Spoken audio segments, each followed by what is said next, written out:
The First Thanksgiving, Part 1. In 1620, a small sailboat named the Mayflower left England for the New World. The Mayflower headed for the Jamestown colony on the warm shore of Virginia.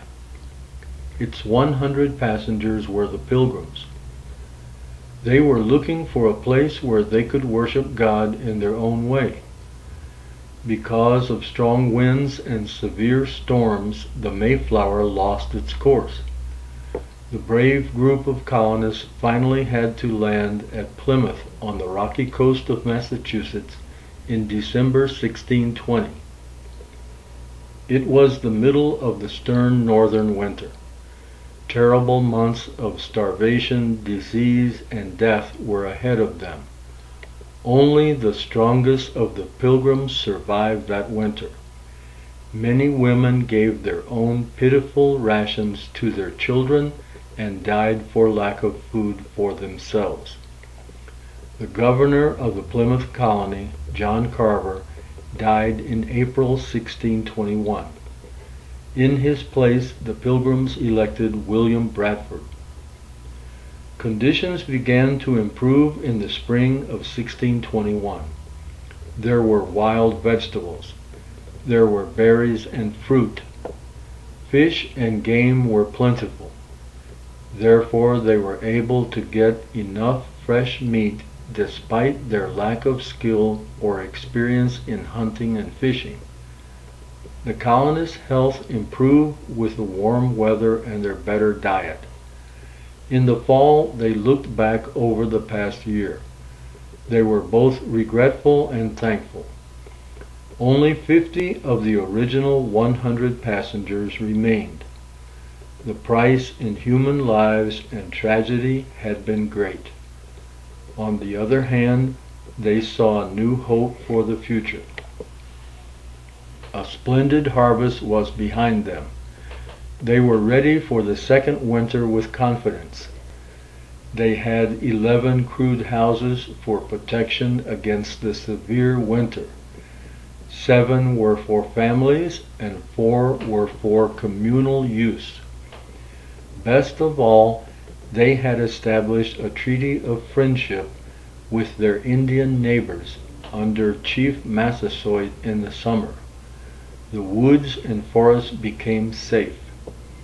When the Mayflower returned to England that summer, there were no colonists aboard.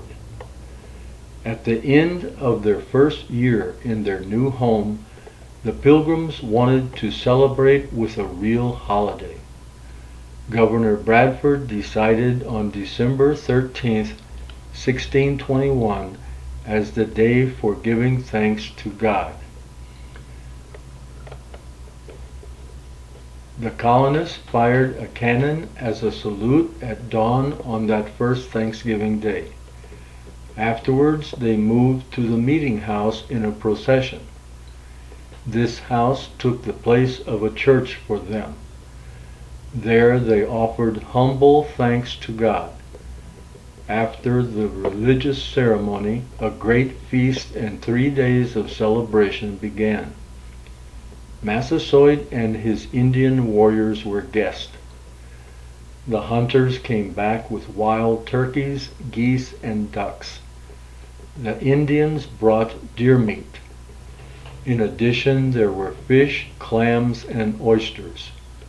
The Pilgrim housewives probably cooked some of their dried strawberries or cherries. However, there was no sugar. Therefore, they were unable to prepare English jam or jelly. The Indians contributed many kinds of vegetables, especially pumpkins. Today, pumpkins are both food and decoration for almost every Thanksgiving table. During the 3 days of celebration, the small group of women worked very hard. There were only a few young girls and a small number of children to help them. This little group provided food for the 3-day feast for 140 people, including the Indian guests. In the meantime, the men took part in various contests and games. The Indians competed with their bows and arrows. Both red men and white men competed in sports. The Pilgrim leaders usually considered games and sports a waste of time. Of course, on this holiday, their discipline was not so strict. However, there were constant prayers during the 3 days. Miles Standish and his soldiers marched for their guest. Every man except Governor Bradford and Elder Brewster joined the parade.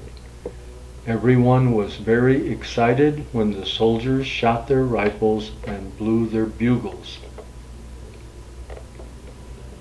On the whole, it was a wonderful holiday for the Pilgrims after their winter of starvation and tragedy.